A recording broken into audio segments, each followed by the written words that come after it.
We'll guide you through how to transfer iCloud contacts to Google Contacts. If you find this useful, then consider subscribing and liking the video. Perhaps you want to do this to have another backup of them, or there's another reason for it. We'll guide you through how it's done. First of all, make sure iCloud contacts are being synced onto your iPhone. Open up your settings, press your name at the top, press iCloud, and then you can press Save to iCloud and make sure contacts are switched on. Then go and open up the Contacts app, press the back button in the top left, find All iCloud. Tap and hold your finger on there, and you need to go and press Export. Then you can choose what you want to include, and then go and press the tick in the top right.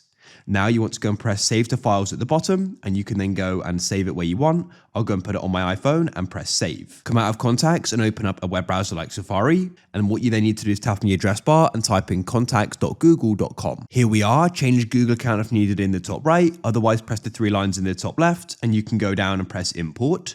Press Select File, locate where you went and saved it, then you can go and press Import like so, and wait. Like that, we've now imported the 266. Leave a like if you found this useful.